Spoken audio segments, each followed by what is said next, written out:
Hi hello everyone, welcome back to Mamata Nagarjun vlogs. ಈಗಾಗಲೇ ನಾನು ಒಂದು ಶಾರ್ಟ್ ವಿಡಿಯೋನಲ್ಲಿ ಪ್ರೀವಿಯಸ್ ಶೇರ್ ಮಾಡಿದ್ದೆ. ನಿಮಗೆ ಈ ವರಮಹಾಲಕ್ಷ್ಮಿ ಹಬ್ಬನ ಯಾಕೆ ಮಾಡ್ತಾರೆ, ವ್ರತ ಅಂತ ಯಾಕೆ ಕರೀತಾರೆ ಅಂತ ತಿಳಿಸ್ತೀನಿ. ಯಾರಿಂದ ಈ ಪೂಜೆ ಶುರು ಆಯ್ತು ಅನ್ನೋದು ಒಂದು ಸಣ್ಣ ಕತೆ ಹೇಳ್ತೀನಿ ಅಂತ ಕೂಡ ಹೇಳಿದ್ನಲ್ಲ. ಸೊ ಈ ವಿಡಿಯೋನಲ್ಲಿ ಅದನ್ನ ನಾನು ನಿಮಗೆ ಹೇಳ್ತೀನಿ. ಯಾಕಂದ್ರೆ ತುಂಬಾ ಜನ ಗೊತ್ತಿರೋದಿಲ್ಲ ಅಲ್ವಾ, ಯಾಕೆ ಪೂಜೆ ಮಾಡ್ತಿದೀವಿ ಅಂತ ಗೊತ್ತಿಲ್ಲದೇನೆ ಪೂಜೆ ಮಾಡ್ತಿರ್ತಾರೆ. ಅಂದ್ರೆ ಪದ್ಧತಿ ಇದೆ ಅಂತ ಅದನ್ನ ಫಾಲೋ ಮಾಡ್ಕೊಂಡು ಬಂದಿರ್ತಾರೆ. ಅಂತೂ ಯಾಕೆ ಮಾಡ್ತಿರ್ತೀವಿ, ಹೇಗ್ ಶುರು ಆಯ್ತು ಅಂತ ಕೇಳೋದಕ್ಕೆ ಹೋಗೋದಿಲ್ಲ. ಅದಕ್ಕೆ ಈ ವಿಡಿಯೋನಲ್ಲಿ ನಾನು ಮಧ್ಯದಲ್ಲಿ ನಾನು ನಿಮ್ಗೆ ಆದ ಸ್ಟೋರಿ ಕೂಡ ಶೇರ್ ಮಾಡ್ತಾ ಹೋಗ್ತೀನಿ. ಹಾಗೆ ಬನ್ನಿ, ಫಸ್ಟ್ ನಮ್ಮ ಮನೆಯ ವರಮಹಾಲಕ್ಷ್ಮಿ ಹಬ್ಬದ ಪ್ರಿಪ್ರೇಷನ್ ಹೇಗಿತ್ತು ಅಂತ ನೋಡೋಣ. ನನ್ನ ಡೇ ಸ್ಟಾರ್ಟ್ ಆಗಿದ್ದು ಇವತ್ತು ಹಬ್ಬದ ದಿನ 3 ಗಂಟೆ ಬೆಳಗಿನ ಜಾವ. ಸೊ ನಾನು ಎದ್ದಿದ ತಕ್ಷಣ ಫಸ್ಟ್ ಮಾಡಿದ ಕೆಲಸ, ಹೊರಗಡೆ ಎಲ್ಲ ಬಾಗಿಲು ನೀರು ಹಾಕಿ ಒಂದು ಚೆನ್ನಾಗಿರುವಂತ ತಾವರೆ ಹೂವಿನ ರಂಗೋಲಿನ ಹಾಕೊಂಡೆ. ಅದಾದ್ಮೇಲೆ ನೆಕ್ಸ್ಟ್ ಇರುತ್ತಲ್ವಾ ಮನೆ ಕೆಲಸ ಎಲ್ಲ, ಒಳಗಡೆ ಎಲ್ಲ ಕ್ಲೀನ್ ಮಾಡ್ಕೊಂಡು ರಾತ್ರಿನೇ ನಾನು ಗುರುವಾರನೇ ದೇವ್ರಿಗೆಲ್ಲ ಸೀರೆ ಎಲ್ಲ ಉಡ್ಸಿ ರೆಡಿ ಮಾಡಿ ಇಟ್ಟಿದ್ದೆ. ಯಾಕೆ ಅಂದ್ರೆ ಸೀರೆ ಉಡ್ಸೋ ಪ್ರೋಸೆಸ್ನ ನಾವು ಬೆಳಗ್ಗೆ ಇಟ್ಕೊಂಡ್ವಿ ಅಂದ್ರೆ ತುಂಬಾ ಡಿಲೇ ಆಗ್ಬಿಡುತ್ತೆ ಪೂಜೆ ಮಾಡೋದಕ್ಕೆ. ನಮ್ಗೆ ಈ ಟೈಮ್ಗೆ ಪೂಜೆ ಆಗ್ಬಿಡ್ಬೇಕು ಅಂತ ಅನ್ಕೊಂಡಾಗ ಸೊ ಅದಕ್ಕೆ ಪ್ರಿಪ್ರೇಷನ್ ಅನ್ನೋದು ತುಂಬಾ ಇಂಪಾರ್ಟೆಂಟ್. ಸೊ ಹಿಂದಿನ ದಿನನೇ ಏನ್ ಮಾಡ್ಬೇಕು ಅಂದ್ರೆ ನಾವು ಬೇರೆ ಎಲ್ಲ ಕೆಲಸಗಳು ಅಂದ್ರೆ ಕಾಯಿ ಕಳಸ ಎಲ್ಲ ಇಡೋದ್ ಬೇಡ. ಅಂದ್ರೆ ನೀರ್ ತುಂಬಿ ಅದೆಲ್ಲ ಶಾಸ್ತ್ರವಾಗಿ ನಾವ್ ಏನ್ ಮಾಡ್ತೀವಲ್ವಾ ಅದನ್ನೆಲ್ಲ ಏನ್ ಮಾಡೋದ್ ಬೇಡ. ಬಟ್ ಬೇರೆ ಎಲ್ಲ ಡೆಕೋರೇಷನ್ ಆಗಿರ್ಬೋದು, ದೇವ್ರಿಗೆ ಸೀರೆ ಉಡ್ಸೋದು, ಈ ತರ ಎಲ್ಲಾನು ನಾವು ದೇವ್ರಿಗೆ ಏನೇನೆಲ್ಲ ಐಟಮ್ಸ್ ನಾಳೆ ಇಡ್ಬೇಕು ಅನ್ಕೊಂಡಿರ್ತೀವಲ್ಲ ಅದನ್ನೆಲ್ಲ ತೆಗೆದು ಒಂದ್ ಸೈಡ್ಗೆ ಇಟ್ಕೊಂಡು ಎಲ್ಲ ಮಾಡ್ಕೊಬಹುದು. ಸೊ ಈಗಾಗಲೇ ನಾನು ಆ ವಿಡಿಯೋ ಕೂಡ ಶೇರ್ ಮಾಡಿದ್ದೀನಿ. ವರಮಹಾಲಕ್ಷ್ಮಿ ಹಬ್ಬದ ಪ್ರಿಪ್ರೇಷನ್ ಹೇಗಿತ್ತು, ಹಾಗೆ ಫೆಸ್ಟಿವಲ್ ಶಾಪಿಂಗ್ ಹೇಗಿತ್ತು ಅನ್ನೋದನ್ನ ಈ ವಿಡಿಯೋ ಕೊನೆಯಲ್ಲಿ ಹಾಕಿರ್ತೀನಿ. ನಿಮ್ಗೆ ಯಾರಿಗಾರ ಇಂಟ್ರೆಸ್ಟ್ ಇತ್ತು ಅಂದ್ರೆ ಒಂದ್ಸಲ ಆ ವಿಡಿಯೋನ ಕೂಡ ನೋಡಿ. ವರಮಹಾಲಕ್ಷ್ಮಿ ಹಬ್ಬ ಏನ್ ಬಂದು 8ನೇ ತಾರೀಕು ನಾನು ಅವತ್ ಮಾಡಿಲ್ಲ, ಅದಾದ್ಮೇಲೆ ನೆಕ್ಸ್ಟ್ ವಾರ ಮಾಡಿರೋದ್ರಿಂದ ಈ ವಿಡಿಯೋ ಕೂಡ ನಾನು ನಿಮ್ಗೆ ಅಪ್ಲೋಡ್ ಮಾಡೋದು ಕೂಡ ಲೇಟ್ ಆಗ್ತಿದೆ. ಹಾಗೆ ಹಬ್ಬದ ದಿನ ಮಾಡಿದಿದ್ರೆ ನಮ್ ಎಲ್ಲಾ ರಿಲೇಟಿವ್ಸ್ ಕೂಡ ಬಂದು ಹೋಗೋದಕ್ಕೆ ಆಗ್ತಿರ್ಲಿಲ್ಲ. ನಾನ್ ಕೂಡ ಅಕ್ಕ ಅವ್ರ ಮನೆಗೆ ಎಲ್ಲರೂ ಹೋಗಿ ಕುಂಕುಮ ತಕೊಂಡ್ ಬಂದಿರೋ ವಿಡಿಯೋ ಕೂಡ ನೆಕ್ಸ್ಟ್ ಅಪ್ಲೋಡ್ ಮಾಡ್ತೀನಿ ಹಬ್ಬದ ದಿನ. ಅಂಡ್ ನಾನು ಇವತ್ತು ಏನಪ್ಪಾ ಅಂದ್ರೆ ಇನ್ನೊಂದು ಸ್ಪೆಷಲ್, 14th ಬಂದು ನನ್ನ ಹಸ್ಬೆಂಡ್ ಬರ್ಡೇ ಇತ್ತು, 15th ನಾನು ವರಮಹಾಲಕ್ಷ್ಮಿ ಹಬ್ಬ ಮಾಡಿದ್ದು. ಸೊ ಅವ್ರಿಗೂ ಕೂಡ ಕೇಕ್ ಕಟ್ಟಿಂಗು ಮಾಡ್ಸಿರ್ಲಿಲ್ಲ, ಎಲ್ಲಾರನ್ನೂ ಕರೆದಿದ್ದೀನಲ್ವಾ, ಸೊ ದಟ್ ಅವತ್ತೇ ಮಾಡ್ಸೋಣ ಅಂದ್ಬಿಟ್ಟು ಅದೊಂದು ಕೂಡ ಅವ್ರಿಗೆ ಸರ್ಪ್ರೈಸ್ ಕೊಟ್ಟೆ ನಾನು. ಹಾಗೆ ಎಲ್ಲಾರನ್ನೂ ಕರೆಯೋದ್ರಿಂದ ಬೇಗ ಬೇಗ ಅಡಿಗೆ ಮುಗಿಸ್ಕೊಂಡ್ಬಿಡೋಣ ಮಧ್ಯಾಹ್ನ ಅಷ್ಟರಲ್ಲಿ ಅಂದ್ಬಿಟ್ಟು ಒಂದೊಂದ್ ಕಡೆ ಒಂದೊಂದು ರೆಡಿ ಮಾಡ್ಕೊಳ್ತಿದ್ದೀನಿ. ನಿಂಬೆಹಣ್ಣು ಚಿತ್ರಾನ್ನಕ್ಕೆ ಒಂದ್ ಕಡೆ ಒಬ್ಬಟ್ಟು ಬೇಯೋದಿಕ್ಕಿಟ್ಟೆ. ಮಧ್ಯದಲ್ಲಿ ಬಂದ್ರೆ ಸಾನಿ ಮ್ಯೂಸಿಕ್ ಹಾಕೊಂಡು ಎಂಜಾಯ್ ಮಾಡ್ತಾ ಇದ್ಲು.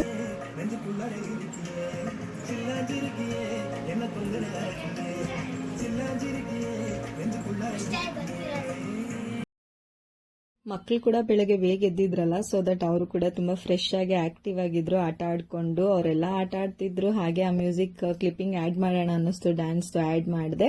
ನಾನು ಕೂಡ ಒಂದ್ ಕಡೆ ಎಲ್ಲ ಅಡ್ಗೆ ಎಲ್ಲ ಮಾಡ್ಕೊಳ್ತಿದ್ದೆ. ಮೇನ್ ವರಮಹಾಲಕ್ಷ್ಮಿ ಹಬ್ಬಕ್ಕೆ ಅಂದ್ರೆ ಒಬ್ಬಟ್ಟು ಬೇಗ ಆಗ್ಬೇಕಲ್ಲ, ಅದಕ್ಕೆ ಬೇರೆ ಏನೇನೆಲ್ಲ ಕೆಲಸ ಇತ್ತಲ್ಲ ಅದನ್ನೆಲ್ಲ ಅಡಿಗೆ ಕೆಲಸ ಮುಗಿಸ್ಕೊಂಡೆ. ಅಂದ್ರೆ ಆಂಟಿ ಇದ್ರು ಮನೇಲಿ, ತುಂಬಾ ಹೆಲ್ಪ್ ಮಾಡಿದ್ರು. ಎಲ್ಲ ಕಟ್ಟಿಂಗ್ ಎಲ್ಲ ಅವರೇ ಮಾಡ್ಕೊಟ್ರು, ಎಲ್ಲ ವೆಜಿಟೇಬಲ್ ಕಟ್ಟಿಂಗ್ಸ್ ಎಲ್ಲ ಬಿಡಿಸ್ಕೊಡೋದು ಎಲ್ಲ ಮಾಡ್ಕೊಟ್ರು. ಅಂಡ್ ನಮ್ಮ ಅತ್ತೆ ಅಂತೂ ಒಂದ್ ಕಡೆಯಿಂದ ಮನೇನೆಲ್ಲ ಕ್ಲೀನ್ ಮಾಡ್ಕೊಂಡ್ ಬರ್ತಿದ್ರು. ನಾನಂತೂ ಅಡ್ಗೆ ಮನೇಲಿ ಫುಲ್ ಫಿಕ್ಸ್ ಆಗ್ಬಿಟ್ಟಿದೆ. ಯಾಕಂದ್ರೆ ಎಲ್ರು ಬರ್ತಾರೆ, ಬೇಗ ಅಡ್ಗೆ ಮಾಡ್ಕೊಂಡ್ರೆ ನಾನು ಕೂಡ ಫ್ರೀ ಆಗ್ಬೋದಲ್ಲ. ಅಡ್ಗೆ ಆಗಿ ಒಬ್ಬಟ್ಟು ತಟ್ಟೋ ಟೈಮ್ಗೆ ನಮ್ ವಾರ್ಗಿತಿ ಕೂಡ ಬಂದ್ರು. ಒಂದ್ ಕಡೆ ನಾನು ತಟ್ಕೊಡ್ತಿದ್ದೆ, ಅವ್ರು ಸುಡ್ತಾ ಇದ್ರು. ಹಾಗೆ ಬೆಳಗ್ಗೆ ಪೂಜೆ ಯಾವ ತರ ಆಯ್ತು ಅಂತ ಒಂದ್ ಹಾಗೆ ಕ್ಲಿಪ್ಪಿಂಗ್ ಆಡ್ ಮಾಡ್ತೀನಿ, ನೋಡ್ಕೊಂಡ್ ಬನ್ನಿ.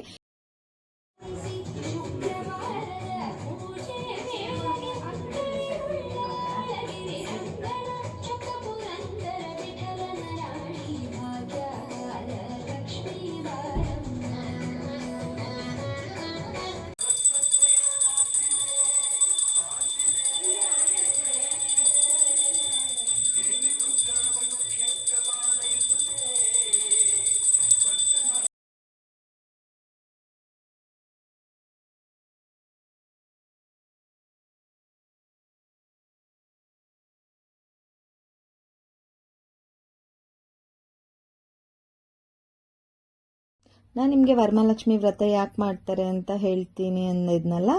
ಸೊ ವರಮಹಾಲಕ್ಷ್ಮಿ ವ್ರತ ಅಂತ ಯಾಕೆ ಕರೀತಾರೆ ಅಂತಂದ್ರೆ, ಒಂದು ಟೈಮ್ನಲ್ಲಿ ಶಿವ ಪಾರ್ವತಿ ಏನಿರ್ತಾರಲ್ಲ ಅಲ್ಲಿಂದ ಶುರು ಆಗಿರೋದು ಈ ವರಮಹಾಲಕ್ಷ್ಮಿ ವ್ರತ ಅಂತ. ನಿಮ್ಗೆ ಇನ್ನೂ ಬ್ರೀಫ್ ಆಗ್ಬೇಕಂದ್ರೆ ನೀವು ವರಮಹಾಲಕ್ಷ್ಮಿ ಕತೆ ವ್ರತದ ಬುಕ್ ಇರುತ್ತಲ್ಲ, ಸೊ ಅದನ್ನ ನೋಡಿ ಬೇಕಾದ್ರೆ ತಿಳ್ಕೊಬಹುದು. ನಾನು ನಿಮ್ಗೆ ಸಿಂಪಲ್ ಆಗಿ ಎಕ್ಸ್ಪ್ಲೇನ್ ಮಾಡೋದಕ್ಕೆ ಟ್ರೈ ಮಾಡ್ತೀನಿ ಅಷ್ಟೇನೆ. ಶಿವ ಪಾರ್ವತಿ ಮಧ್ಯೆ ಒಂದು ಮಾತುಕತೆ ನಡೆದಾಗ ಪಾರ್ವತಿ ದೇವಿ ಶಿವನ ಕೇಳ್ತಾರಂತೆ, ಯಾವ್ದಾನ ಒಂದು ಎಲ್ಲ ಸೌಭಾಗ್ಯ ಸಕಲ ಸಂಪತ್ತನ್ನು ಪಡೆಯುವಂಥದ್ದು ಅದನ್ನ ವ್ರತ ಪೂಜೆ ಇದ್ರೆ ಹೇಳಿ ಅಂದಾಗ ಶಿವ ಬಂದ್ಬಿಟ್ಟು ಈ ವ್ರತದ ಬಗ್ಗೆ ಹೇಳೋದು. ಸೊ ಇದು ಒಂದು ಕುಂಡಣಿ ಅಂತ ಒಂದು ಪಟ್ಟಣ ಇರುತ್ತೆ. ಆ ಪಟ್ಟಣದಲ್ಲಿ ಒಂದು ಚಾರುಮತಿ ಅಂತ ಒಂದು ಹೆಂಗಸು, ಅಂದ್ರೆ ಮದ್ವೆ ಆಗಿರುವಂತ ಹೆಂಗಸು. ಆ ಹೆಂಗಸು ಏನಪ್ಪಾ ಅಂದ್ರೆ ಗಂಡನ ತುಂಬಾ ಚೆನ್ನಾಗಿ ನೋಡ್ಕೊಂತಾ ಇರ್ತಾಳಂತೆ, ಆಮೇಲೆ ಅತ್ತೆ ಮಾವನ್ ತುಂಬಾ ಚೆನ್ನಾಗಿ ನೋಡ್ಕೊಂತಿರ್ತಾಳಂತೆ. ಅದ್ರಿಂದ ಏನಾಗಿದೆ, ಆ ನಡೆ ನುಡಿ ಆ ಹುಡ್ಗಿದೆಲ್ಲ ನೋಡಿ ಸಾಕ್ಷಾತ್ ವರಮಹಾಲಕ್ಷ್ಮಿ ದೇವಿ ಅಂದ್ರೆ ಲಕ್ಷ್ಮೀ ದೇವಿ ಕನ್ಸ್ನಲ್ಲಿ ಬಂದ್ಬಿಟ್ಟು ಆ ಚಾರುಮತಿಗೆ ಕನ್ಸ್ನಲ್ಲಿ ನೀನು ನನ್ನ ಪೂಜೆ ಮಾಡು, ಶ್ರಾವಣ ಶುಕ್ರವಾರ ಏನ್ ಹುಣ್ಣಿಮೆಗೆ ಹತ್ರವಾಗಿರುವಂತ ಶುಕ್ರವಾರ ಬರುತ್ತಲ್ಲ ಅವತ್ತು ಈ ತರ ವ್ರತ ಮಾಡು, ಹೀಗೀಗ್ ಮಾಡು ಅಂತ ಕನ್ಸಲ್ಲಿ ಹೇಳ್ಬಿಟ್ಟು ಲಕ್ಷ್ಮೀ ದೇವಿ ಹೋದಾಗ ಮಾರನೇ ದಿನ ಬೆಳಗ್ಗೆನೆ ಎದ್ದಿದ ತಕ್ಷಣನೇ ಚಾರುಮತಿ ಅವ್ರ ಅತ್ತೆ ಮಾವ ಗಂಡನ್ಗೆಲ್ಲರಿಗೂ ಈ ತರ ಹೇಳಿ ಈ ತರ ವ್ರತ ಮಾಡು ಅಂತ ನನ್ ಕನ್ಸ್ನಲ್ಲಿ ಬಂದು ಲಕ್ಷ್ಮೀ ದೇವಿ ಹೇಳಿದ್ದಾರೆ ಅಂತ ಹೇಳಿದಾಗ ಸರಿ ಮಾಡು ಅಂತ ಮನೆಯವರೆಲ್ಲರೂ ಸಪೋರ್ಟ್ ಮಾಡಿ ಆಮೇಲೆ ಎಲ್ಲಾ ಹೆಂಗಸರುಗಳನ್ನ ಕರೆದು ಮಾಡಿ ಇದೇ ತರ ವ್ರತ ಎಲ್ಲ ಹೆಂಗಿದೆ ಫಾಲೋ ಮಾಡಿ ಮಾಡಿದಾಗ ಅವ್ರಿಗೆ ಏನೇನ್ ಸಿಗ್ಬೇಕಾಗಿರೋ ಸಕಲ ಸಂಪತ್ತು ಎಲ್ಲಾನು ಸಿಕ್ತಂತೆ. ಸೊ ಅಲ್ಲಿಂದ ಸ್ಟಾರ್ಟ್ ಆಗಿದ್ದು ಈ ವರಮಹಾಲಕ್ಷ್ಮಿ ವ್ರತ ಅನ್ನೋದು. ಸೊ ನಾನು ನಿಮ್ಗೆ ಸಿಂಪಲ್ ಆಗಿ ಎಕ್ಸ್ಪ್ಲೈನ್ ಮಾಡಿದೀನಿ ಅಂತ ಅನ್ಕೊಂತೀನಿ. ಏನಾದ್ರು ಡೌಟ್ ಇದ್ರೆ ನೆಕ್ಸ್ಟ್ ಇನ್ನೊಂದ್ಸಲ ಕಮೆಂಟ್ ಹಾಕಿ ತಿಳಿಸ್ಕೊಡ್ತೀನಿ. ಹಾಗೆ ನನ್ನ ಹಸ್ಬೆಂಡ್ ಬರ್ಡೇ ಕೂಡ ಇವತ್ತು ಸೆಲೆಬ್ರೇಟ್ ಮಾಡೋಣ, ಹಾಗೆ ಕೇಕ್ ಕಟ್ ಮಾಡ್ತೀನಿ ಅಂತ ಹೇಳಿದ್ನಲ್ವಾ. ನನ್ನ ಹಸ್ಬೆಂಡ್ಗಂತೂ ಸರ್ಪ್ರೈಸ್ ಆಯ್ತು, ಎಲ್ಲ ಇರೋವಾಗ ಕೇಕ್ ತಗೊಂಡ್ ಬಂದಿದ್ದು ಆಕ್ಚುಲ್ ಆಗಿ. ಅಂಡ್ ನಮ್ಮ ಮನೇಲಿ ಎಲ್ಲಾರು ಬಂದ್ರು, ಮಧ್ಯಾಹ್ನ ಆಗ್ತಿದ್ದಂಗೆನೆ ಎಲ್ಲಾರು ಆಲ್ಮೋಸ್ಟ್ ಬಂದ್ಬಿಟ್ರು. ಹಾಗೆ ಸಂಜೆ ನಾನು ಕೂಡ ರೆಡಿ ಆಗಿ ನೀಟಾಗಿ ಎಲ್ಲರೂ ಬಂದವ್ರಿಗೆಲ್ಲರಿಗೂ ಹಾಸಿನಿ ಕೈಲಿ ಅರ್ಶನ ಕುಂಕುಮ ಕೊಡಿಸ್ದೆ. ನಾನು ಹಾಸಿನಿ 3ನೇ ವರ್ಷ ಅವಳು ಇರೋವಾಗಿಂದ ಶುರು ಮಾಡಿದ ಅವಳ ಕೈಯಲ್ಲಿ ಅರ್ಶನ ಕುಂಕುಮ ತಾಂಬೂಲ ಕೊಡ್ಸೋದು ಇಲ್ಲಿ ತನಕನು. ಈಗ ಸಾನ್ವಿ ಕೈಯಲ್ಲಿ ಇಬ್ಬರ ಕೈಯಲ್ಲೂ ಕೊಡಿಸ್ತಾ ಇರ್ತೀನಿ. ಹಾಸಿನಿ ಸಾನ್ವಿ ಇವತ್ತು ಹಾಕೊಂಡಿರೋ ಡ್ರೆಸ್ ನೀವು ನೋಡ್ಬೋದು. ಸಾನುಗೆ maroon colour and Hasini red colour ಲಂಗ ದಾವಣಿ ಹಾಕೊಂಡಿದ್ದಾಳೆ. ಹಾಗೆ ಮ್ಯಾಚಿಂಗ್ ಬ್ಯಾಂಗಲ್ಸ್ ಇಯರಿಂಗ್ಸ್ ಎಲ್ಲ ಅದಕ್ಕೇನೆ ಅವಳು ರೆಡ್ ಕಲರ್ ತಗೊಂಡ್ ಬಂದಿದ್ದು.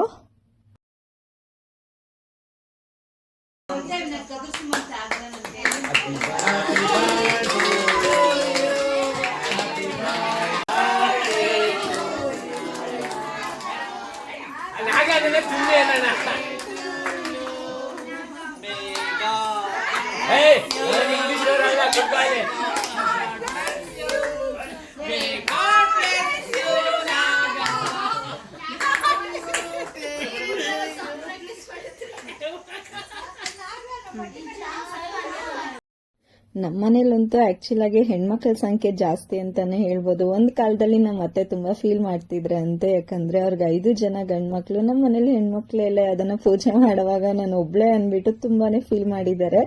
ಅದಾದ್ಮೇಲೆ ನೋಡ್ಬೇಕು ನಮ್ಮ ಮನೇಲಿ ಕಂಟಿನ್ಯೂ 5 ಜನ ಮಕ್ಳಿಗೂ ಮದ್ವೆ ಆದ್ಮೇಲೆ ಬ್ಯಾಕ್ ಟು ಬ್ಯಾಕ್ ಜಾಸ್ತಿ ಎಲ್ಲ ಹೆಣ್ಮಕ್ಳೆ. ತುಂಬಾ ಖುಷಿ ಆಗುತ್ತೆ ನಮ್ಮ ಮನೇಲಿ ಹೆಣ್ಮಕ್ಳು ಆಯ್ತು ಅಂತ. ಒಬ್ಬರಿಗೂ ಕೂಡ ಬೇಜಾರಂತೂ ಇಲ್ವೇ ಇಲ್ಲ.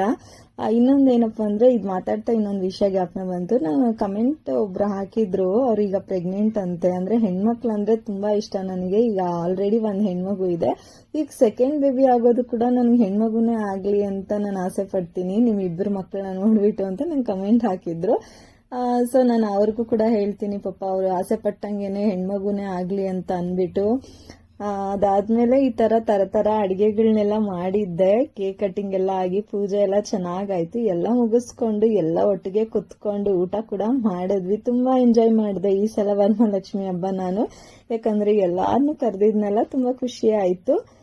ಹಾಗೆ ನಾನ್ ಮಾಡುವಂತ ವಿಡಿಯೋಸ್ ಏನಾದ್ರೂ ನಿಮ್ಗೆ ಇಷ್ಟ ಆಗಿ ಐ ಹೋಪ್ ಏನಾದ್ರು ಒಂದ್ ಸ್ವಲ್ಪನಾದ್ರೂ ಯೂಸ್ಫುಲ್ ಆಗ್ತಿದೆ ಅಂತಂದ್ರೆ ವಿಡಿಯೋನ ಲೈಕ್ ಮಾಡಿ. ಹಾಗೆ ಏನಾದ್ರು ಇಂಟ್ರೆಸ್ಟ್ ಇತ್ತು ನನ್ನ ಚಾನೆಲ್ ಇನ್ನು ಹೊಸ ವಿಡಿಯೋಸ್ ನ ನೋಡ್ಬೇಕು ಅಂತ ಆಸೆ ಪಟ್ರೆ ಸಬ್ಸ್ಕ್ರೈಬ್ ಮಾಡ್ಕೊಳ್ಳಿ.